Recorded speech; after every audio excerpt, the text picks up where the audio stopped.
Magandang araw, Luzon at maayong buntag, Visayas o Mindanao. Ako po si Billy Andal and this is your show, Tulay.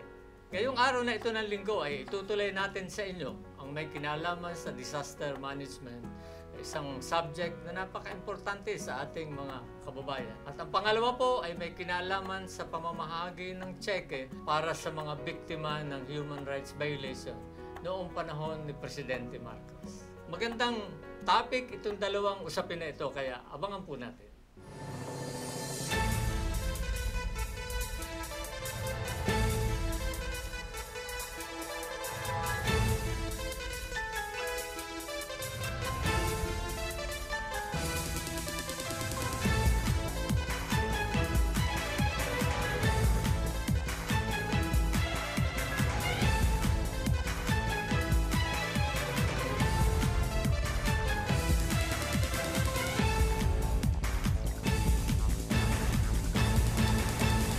Well, mga kaibigan, ay kasama po natin ang Office of the Civil Defense Administrator, Executive Director ng National Disaster Risk Reduction Management Council. Tinutukoy po natin no less than USEC Ricardo B. Alan. Welcome to the show, Tulay.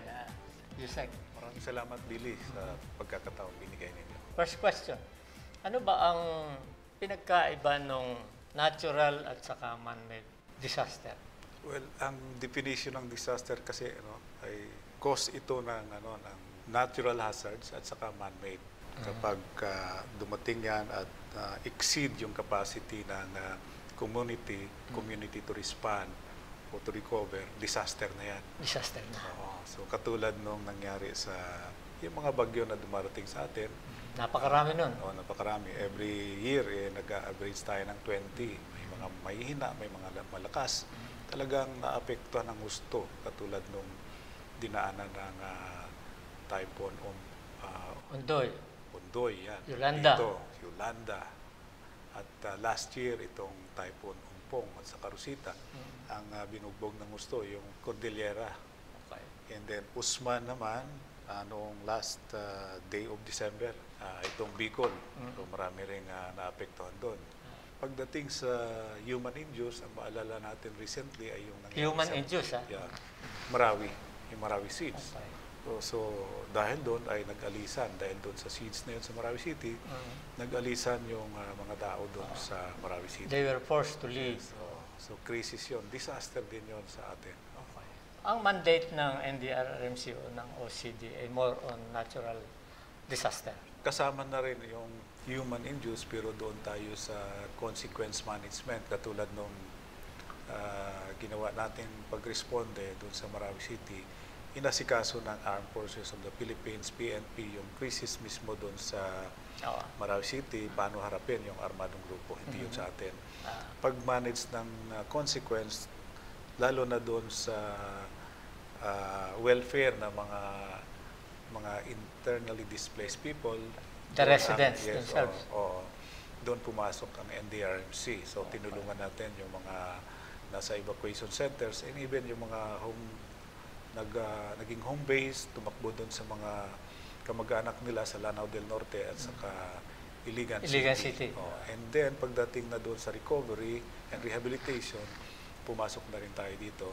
But then, nag-create si Presidente ng task force, itong Task Force Bangon Marawi, at ang head nito ay si Secretary Del Rosario ng HADC.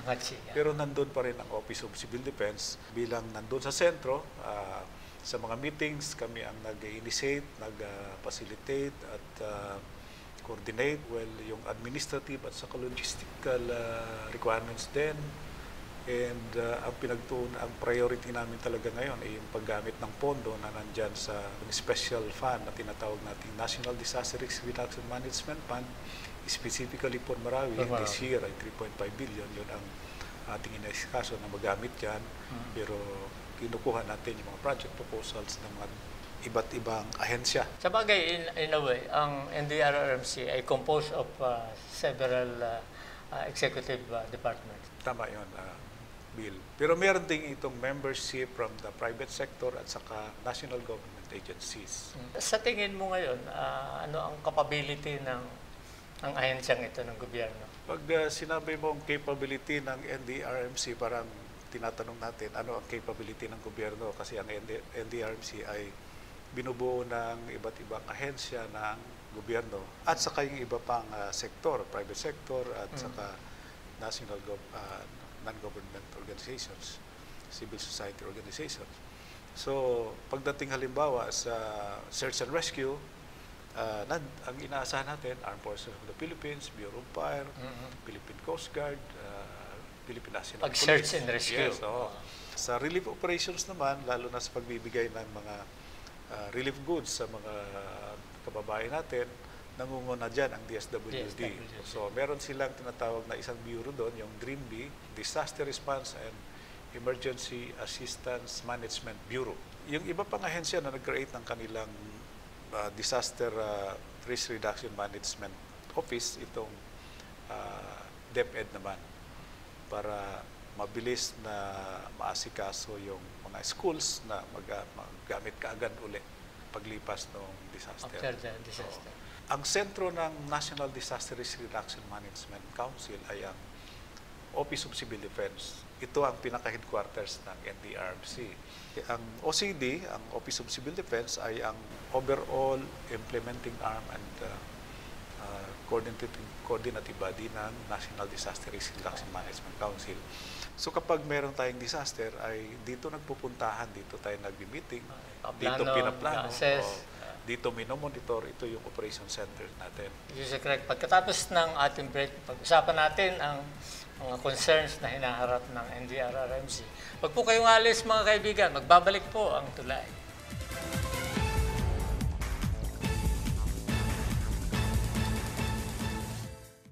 For more than 3 decades now, the Philippine Amusement and Gaming Corporation has been a dependable partner of the government in changing the lives of the marginalized sectors. Over 70% of its earnings go to the government and community development projects. As PAGCOR fulfills its commitment to the nation, it will keep on inspiring, giving, and caring for those in need. Because in our journey to become a better nation, no Filipino should be left behind.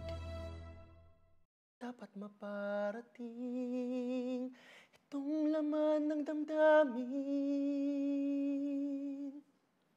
Halika, I'll reveal my secret kung bakit laging nasa kondisyon ng boses ko despite my crazy schedule. Mega C, 2 capsules of Mega C every day and I'm on the go. Kahit sobrang hectic ng schedule ko, sa dami ng activities, kayang-kaya dahil sa Mega C. Pag may concert, mall show, TV guesting, musical play, recording, campus tour, or shooting and taping. Mega C assures na makukuha ng katawan ko ang maximum amount of nutrients sa mga food ingredients ng mga meals ko everyday to sustain my daily grind. During my workout, swimming, jogging, playing my favorite sports, and partying. Mega C is sodium ascorbate in veggie capsules. Ultimately, Mega C keeps me away from common illnesses like cough and colds that could affect my singing. It also makes me radiant and foggy because of the efficient absorption it gives to my body. Di ba, Tita Mega? Yes, Gerald. The best tumulong ang Mega C sa absorption ng nutrients sa body mo. So sa ating mga Pinoy na super busy pero mahilig sa pagkanta, Mega C can also be your best friend. 2 capsules of Mega C every day and you're ready to be your own star. Alam niyo na, sikreto ko ha, Mega C, available sa mga leading drugstores nationwide. Panoorin po natin ang tulay sa PTV4. Tuwing linggo po ito, headed by Billy Andal. Ako naman po ang inyong tulay sa Pangulo. Marami pong magandang balita na pwede nyong pakinggan dito. Panoorin po natin ang inyong tulay sa PTV.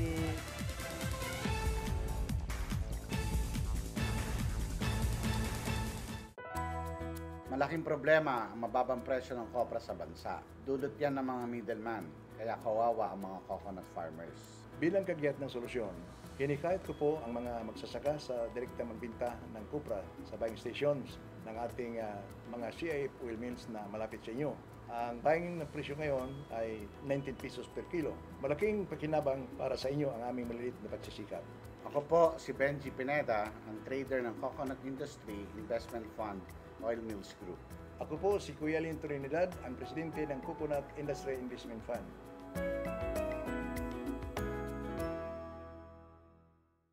For more than 3 decades now, the Philippine Amusement and Gaming Corporation has been a dependable partner of the government in changing the lives of the marginalized sectors. Over 70% of its earnings go to the government and community development projects. As PAGCOR fulfills its commitment to the nation, it will keep on inspiring, giving, and caring for those in need. Because in our journey to become a better nation, no Filipino should be left behind.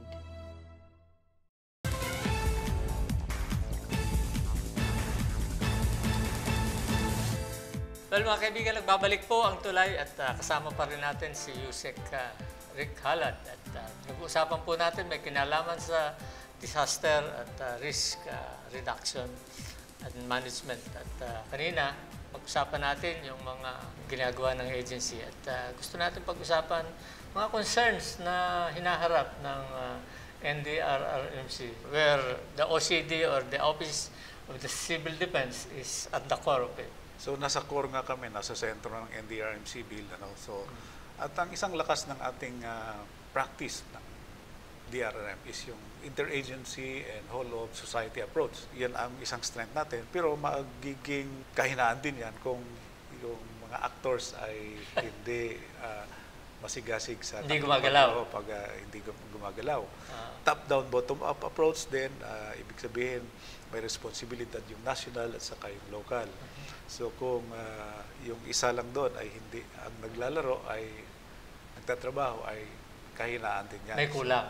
So yan ang challenge natin. Isang focus namin ngayon, paano itaas ang readiness naman ng mga local government units. Okay. Kasi nandun sa isang mandato namin ay magsagawa ng review ng mga local disaster risk reduction and management plan ng mga LGUs. So, lahat ba meron na? Lahat naman meron. Pero yung quality ng plan. Yun ang tinitingnan natin. Okay. May 4 na lead agencies. Lead agencies. Okay. Nasa sentro ang Office of Civil Defense. Okay. Pagdating sa prevention and mitigation, dahil science-based yan, yung Department of Science and Technology ang lead dyan.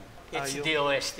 DOST, disaster preparedness, kasi ang hinahanda natin, karamihan ang hinahanda natin, yung mga local government units, DILG ang lead niyan. Nagtutulungan kami sa DILG, lalo na meron silang Local Government Academy sa pag-review ng Local Disaster Risk Reduction Management Plan. Yung dalawa pang thematic areas ng DRRM natin, yung disaster response, karaniwang ginagawa natin, relief operations. So, ang lead agency diyan ay DSWD. Providing for, siguro kasama na rin yung tirahan or lilipatan, pagkain, relief goods, and basic saka, needs. Yes, relief goods, yung pagkain at saka emergency shelter assistance. Yan ang ano. And pagdating sa rehabilitation recovery, dahil ito ay magsisimula sa pagplano at ang isang ahensya na may magandang capability talaga sa pagplano itong NEDA. Pero nasa sentro, sa pagitan, nasa sentro nilang lahat ng itong Office of Civil Defense. Okay. Yung palang oras natin ay hindi sasapat to discuss a lot of things. Marami pa akong gustong itanong sa iyo. Kaya at this point in time, maraming salamat at sana magkaroon pa tayo ng another round of discussion like this. Ako rin ay nagpapasalamat bilis sa pagkakataon na ito binigay niyo sa amin. Yan po, ang kasama natin, Yusek Ricardo B. Halad ng Office of the Civil Defense.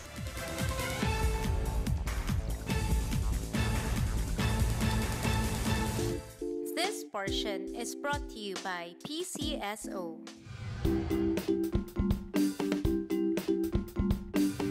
Well, pag-uusapan po natin dito sa PCSO, Philippine Charity Sweepstakes Office, ang may kinalaman dun sa chances ng panalo ng sino mang tumataya. Kasama natin si Miss Marites Jose para makatulong natin sa pagpapaliwanag sa ating mga televiewers. Ang PCSO mayroong 2 set of games, yung Lotto at saka yung Digit Games. Saan doon mas magandang ilaban mo ang konti mong puhunan, kumbaga? Sa Digit Games po kasi, mas madaling tumama pero maliit lang po yung prizes. Sa Lotto naman po, mahirap tumama pero millions po ang prizes. Ang pinag-uusapan. Pag sinabi mong doon sa Digit Games ay maliit lang, ano ang amount na pumapasok sa isip mo? Sa bawat, sabihin natin na 12 pesos na taya, pwede kang manalo ng 4,000 pagka tumaya ka sa Easy 2, yung Easy 2. Two numbers lang, two digits lang. Oh. Or 4,500 dun sa 3 digits. Tapos sa 4 digits naman, minimum 10,000, pwedeng lumaki. And then dun sa 6 digits namin, minimum 150,000. Okay. So yun, lalaki pa yun. Mayroon, of course, ang loto, I understand, mas malaki ang taya, ang puhunan. Of course, siyempre, para sa ordinaryong mga tao, yung 24 pesos na itataya mo ay kukunin mo pa sa pambili ng bigas, ng ulam ng pamilya. Well, siyempre, lahat ng tao nagbabaka sakali na baka biglang makaswerte at makaangat sa buhay. Yes. Well, if I have 24 pesos, saan ako dapat na game tataya? Pagka po kayo tumaya sa Lotto 642, ang number po nun is 1 to 42 ang pipiliin nyo. Pipili kayo ng 6. Ang total kombinasyon na maaring ma-generate doon ay 5,245,786 na kombinasyon. Okay. Ganun karami yung pagpipilian. So, ang chance yun mo yung is... mas kukonti among our games. Yun yung mas madaling manalo. Mas madaling manalo. Sa Mega Lotto 645 po kasi, 1 to 45 yung numbers na pagpipilian, 8,145,060 kombinasyon po, meron yun. So, kumbaga sa kwan, isang taya mo, ang kalaban mo is about 8 million combination. At medyo mahirap-hirap din. Sa bawat taya na makukuha namin sa Lotto tickets, mayroon po yung part na napupunta talaga sa charity, bukod sa part na napupunta sa papremyo, at syempre, konti lang ang napupunta para ma-sustain ang operasyon ng aming opisina. So parang ang malaking bahagi, charity, tapos doon sa panalo ng tumaya, at yung maliit na bahagi para sa operasyon ng PCSO. Mag-continue yung operasyon namin.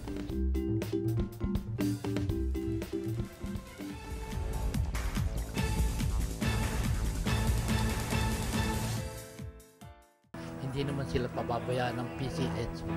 Lagi nakahanda yung tutulong sa kanila.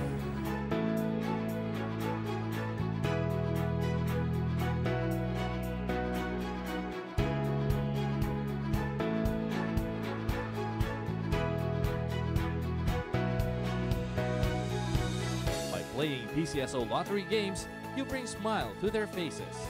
You and PCSO, together we help every Filipino. You guys may be asking, what makes me young and strong? It's Mega C, sodium ascorbate. Nothing beats Mega C. Take it from me, it's Mega C. For more than 3 decades now, the Philippine Amusement and Gaming Corporation has been a dependable partner of the government in changing the lives of the marginalized sectors. Over 70% of its earnings go to the government and community development projects. As PAGCOR fulfills its commitment to the nation, it will keep on inspiring, giving, and caring for those in need. Because in our journey to become a better nation, no Filipino should be left behind.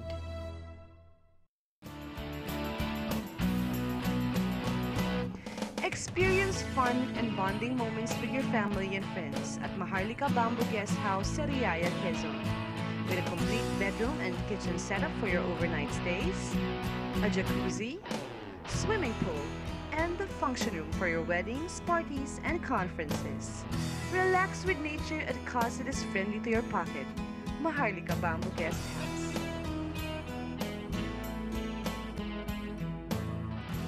Panoorin po natin ang tulay sa PTV4. Tuwing linggo po ito, headed by Billy Andal. Ako naman po ang inyong tulay sa Pangulo. Marami pong magandang balita na pwede nyong pakinggan dito. Panoorin po natin ang inyong tulay sa PTV.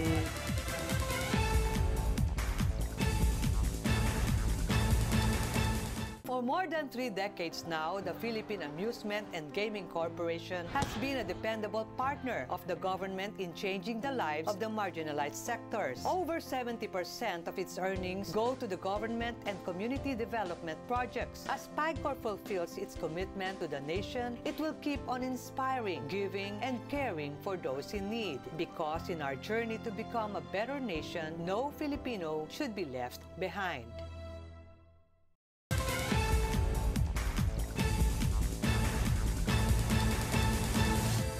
Well, ito na po ang tulay at kasama po natin ang isa sa pinaka-hinahangaan po na abogado, Attorney Tay Leonardo. Thank you, Toby. Welcome again. Good morning po. Kung inyo pong natatandaan na pag-usapan namin noon ang hinggil sa human rights victims claims, siyempre po ay napag-usapan yung mga kontrobersya at finally, alam ko natuloy na rin ang distribution. Natuloy na nga ba, Attorney Tay? Natuloy na po. Okay. Opo.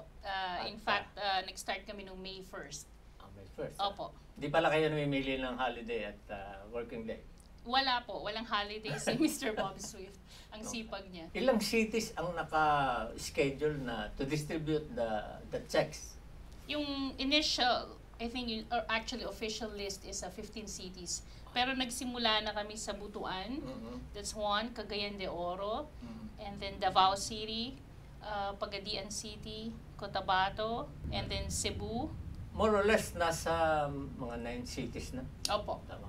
8. Exact, yeah. Malaki na rin, ano? Ang dami na rin po. And so far, successful yung distribution. Ibig sabihin, more than 70 to 80% na yung nakapag-claim. Oh, the total? More, yung po sa, kasi I joined them in Pagadian City. Yeah, we had like 80% of the claimants came in for the check distribution. Ilan ba ang total na claimants or magiging beneficiary of this? 9,500 plus po yung claimants. Pero yung entitled, I think, were more than 6,000 plus or 7,000. Paano yung natitirang? Kasi po, may requirement before yung Hawaii Court that you have to file your claim twice in order to validate. I'm sure you're familiar with that. Yes, kasi I did. Sa claimants. Yeah, I filed twice. Yun po. Kaya nabawasan yung list. Yung iba hindi nasama kasi hindi sila sumunod. So that explains, yung palang hindi nag-file nung una pero finally wala sila sa listahan. Ang rason pala hindi nag-refile to confirm. Correct. Masaya yung ating mga kababayan. We're very happy po. Natuloy. Thank you, Mr. President, for allowing us to do this. Napakabait talaga ni President Rodrigo Roa Duterte. Otherwise, this would not have happened. Correct po. And talagang, yun nga po, when I went to Pagadian, these are the poorest of the poor. Ang daming natutulog sa building mismo nag-aantay. Ilang days na nandun nag-aantay for them to be called. And then nag-travel from different parts of Mindanao. Malalayong lugar. Yes po, na nag-aantay doon. Well, kasi 77,500 is such a big sum.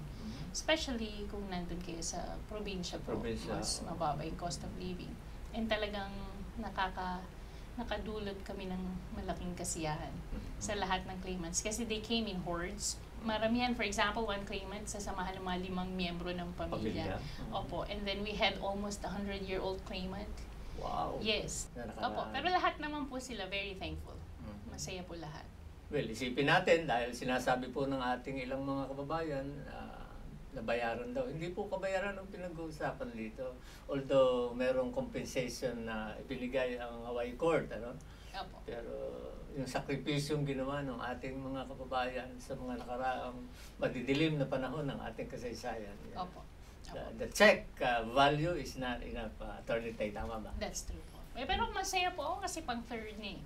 Pang-third na. Pang-third na. I'm sure nakatulong yun sa buhay nila. Yes, malaki. and mga lawyers nakatulad nyo kasama si Attorney Rod Domingo and Attorney Robert Swift. Well, and Attorney talagang amazing work na ginawa nyo para sa mga Pilipino at sa mga naging biktima ng nakaraang Rehimeng Marcos. 8 na yung nadala natin ng nagawa na yung distribution ng claimants checks. Saan naman ang susunod at kailan? Pwede kayong malaman ng ating viewers? We have one more sa Mindanao ulit, June 24th to the 26th.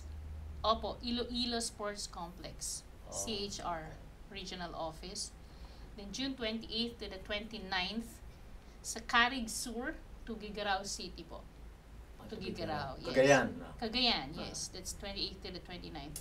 And then July 1st to the 3rd, sa Legazpi naman po. CHR office, Legazpi. And then July 5th to the 6th, that's San Pablo City, Laguna. Okay. San And Pablo then City, Laguna. July, 5 to 6. 5 to 6. July 8th to the 12th, it's Monday to Friday, dito po sa CHR office, Commonwealth Avenue, Quezon City. Pinaka-importante po, yung hindi mga nakapag-file ng, naka-receive ng check sa iba't ibang regions. Yes, they can come in on the actually July 12 yung nakatalaga namin para mag-claim po sa iba-ibang region na hindi nakapag-claim ng checks. Bigyan kaya din natin ng guide, Attorney Tay, yung mga magki-claim, ano ang kailangan nilang dalhin para ready na sila. Mayroon silang time to prepare for whatever na mga kailangang dalhin para makaklaim. Opo. Usual na may master list naman po si Mr. Swift. Ang usual na dala nila, yung sulat na pinadala namin through Attorney Rod Domingo, yung co-counsel niya. Yung sulat informing them of the distribution of the check. And then, at the same time, magdala sila ng valid ID. Usually, dalawa po, government-issued IDs. And then, kung namatay na po yung claimant, yun yung usual na issue dun eh. Kasi may dala po kaming mga checks naman to replace. Kunwari, namatay na si Juan de la Cruz, pumunta yung anak, dala niya yung sulat ng tatay niya. Ang nire-require lang namin, kung siya lang yung heir, papapalit namin yung... Ilalagay niya sa pangalan niya. Opo, ika-cancel yung check kay Juan de la Cruz, ililipat kay Jose de la Cruz, for example. Opo. Ngayon, kung maraming... Diba, tatlong magkakapatid? So, ang nangyayari, hinihingan lang namin ng special power of attorney na sinasabi na etong si Jose de la Cruz, siya yung itinatalaga na representative ng family na to get the check. So, ililipat po. Physical, talagang manually ginagawa ni Bob. Papalitan yon, lalagyan ng Jose de la Cruz. And at the same time, nire-record namin sa mismong database na eto napalitan na ng claimant. Para kung may sakali, fourth distribution, edi meron pong napalitan na yung pangalan nila. Tama na yung magka-claim. At the same time, pinipicturean po sila. So meron kaming database rin ng lahat ng pictures ng claimants. So just to counter-check, yes, kung totoo ba itong claimant na to. So sa next distribution, kumari, napalitan, eto na siya. So hindi na yung lumang claimant. I think that's it. That's it. Napakaganda ng ating palitan at least magandang impormasyon in relation dun sa pamamahagi ng cheque sa mga human rights victims sa nakaraang dekada 70 hanggang 80. Yan na po. Sana'y nalinawan ng ating mga televiewers. Maraming salamat, Attorney Tay. Thank you.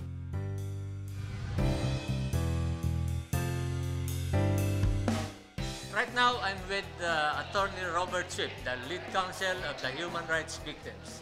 Now, I would like to ask Attorney Robert, how is the check distribution going on? It's going very well. We've had an outstanding response from the claimants on distributing checks at 16 different locations. 16 different locations? Throughout the country, and we have lists of everybody who's eligible. Claimants have to come to us individually.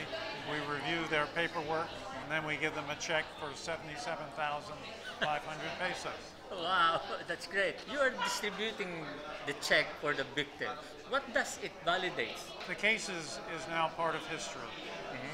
We established in a court of law that Ferdinand Marcos had committed these abuses through his responsibility as president. He had a command responsibility to prevent abuses of his own people, and he failed in that responsibility. We have a damage award of over $2 billion against Over $2 billion. Right. And if the Marcoses would simply tell us where their wealth is, we would be able to collect a lot more money. Well, that's good. How much more remains out of the $2 billion, you think, in your estimate? Well, I don't know. The only money we've been able to collect is money in the United States. In the United States. And we're still litigating over $40 million from an account that Marcos had. Good. Good job, Attorney Robert. Okay. Thank you. Thank you. Thank you. Well, sana ay marami tayong natutuhan sa ating ipinakita at itinulay ngayong araw na ito ng linggo tungkol sa disaster management at ang hinggil sa pamamahagi ng mga tseke sa mga biktima ng human rights violation noong panahon ni Presidente Marcos. At sana po sa mga darating na araw ay bantayan ninyo ang mga episode na darating ng Tulay. Ako po, si Billy Andal, ang inyong Tulay, your bridge to understanding, peace, and prosperity.